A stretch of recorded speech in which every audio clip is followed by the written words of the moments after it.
Hi, Anita. I'm hoping you can help me to find some details on products you sold around mid-2014. I'm actually looking for the measurements and colouring of boxes containing toasters. From snuffpost.com.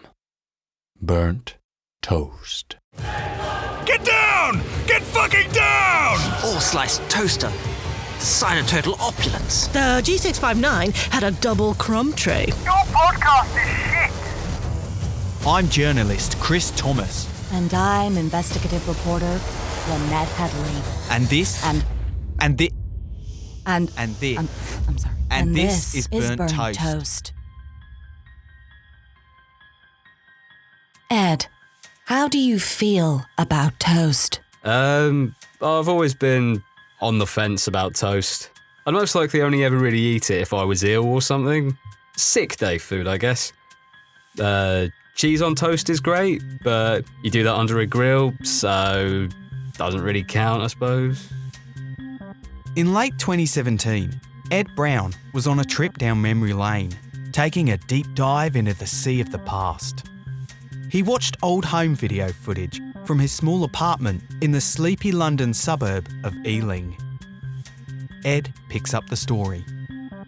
I was just moving the camera around the room, not sure what I was doing, but something really caught my eye. Were you astounded? No, not really. Ed was astounded to see, perched delicately on his faux marble kitchen worktop, a 4-slice toaster. I just don't remember owning one that big. Don't make that much toast. I went out to the kitchen in my new apartment to check my toaster, and it's just a 2-slicer. So, Where did the 4-slice toaster come from? And where did it go? Why in the space of 2 years would someone dispose of a 4-slicer in favour of a 2-slicer?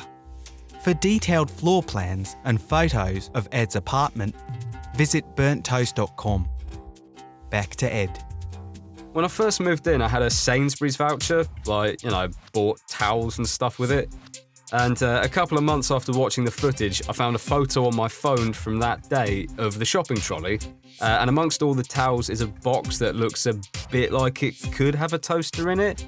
So, yeah, maybe I bought it then or something. We'll be sending that photo to a forensic photo analyst at the University of Adelaide. More on that in a later episode.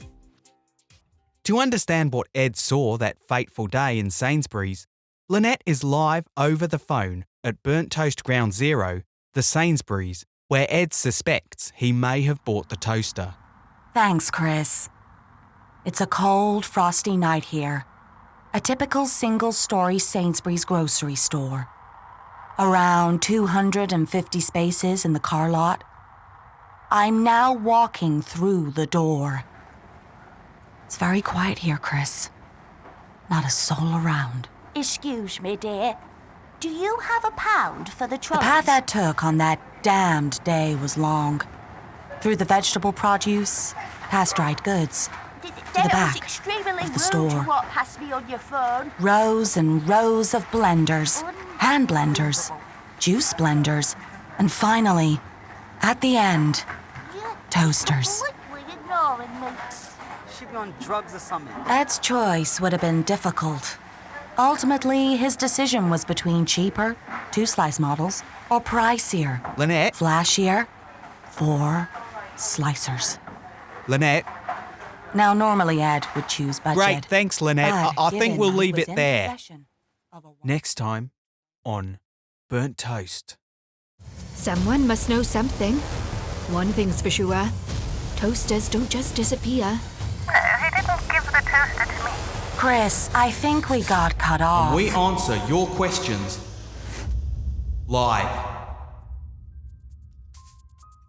For limited edition Burnt Toast t-shirts, mugs, coasters, posters, bumper stickers, erasers, pencils, socks, underwear, dog bowls, clean and safe hypodermic needles, hats, and more. Visit burnttoast.com/store. Burnt Toast featured Jess Lloyd-Jones and Craig Brown, with David Gurney, Emily Wilden, Gareth Belay, Ida Berglow-Kennaway, Jamie Sandersfield, Nathan Peter Grassi, and Raj Swami. It was written by Tom Raphael Munden, with additional material by the cast.